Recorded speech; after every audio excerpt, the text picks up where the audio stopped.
Dit is in principe geen fantasie, dit is echt uit het middeleeuwse thema wat er in die tijd al hier spelen, dat willen we graag hier zien laten.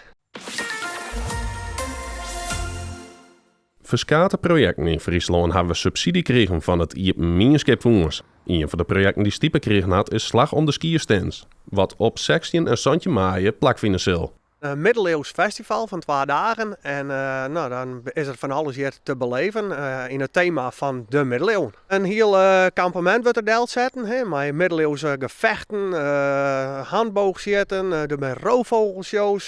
Ze kennen over de ambachten worden demonstreerd, ze maar jezelf.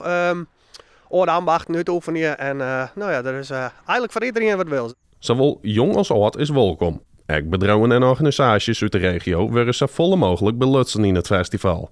De bedrijven die vragen we natuurlijk ook om een lietse bijdrage als het mogelijk is hier in de buurt. En we proberen dus zo volle mogelijk bij te beloeken. Ja, dan ben ik gewoon al die activiteiten waar ik de bedrijven om mij doen kennen. Er wordt rekenen op zo'n 2000 bezoekers. Het is nog net wis of het festival eenmalig is of dat het vaker organiseren worden zal. We zijn afhankelijk van de subsidies, dus die subsidies kun je net elk jaar aanvragen de meesten. Dus het is ook net de bedoeling dat we het elk jaar doen.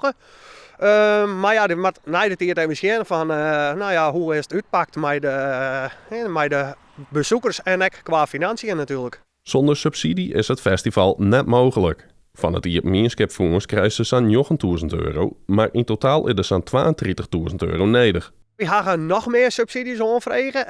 Er zijn zelfs stichtingen die houden bijvoorbeeld €100, maar dat maakt het niks uit. Alle lietse subsidies die we aanvragen kunnen, gaan we aanvragen. En ja, natuurlijk hopen we, we vragen geen intree, maar de horeca, dat we daar nog een paar in kunnen verdienen. En natuurlijk de bedrijven in de buurt. Ook vrijwilligers binnen van harte welkom om haar en om te melden. Als mensen helpen willen, graag. Alles is op vrijwillige basis voor u, dus we hebben genoeg handjes nodig.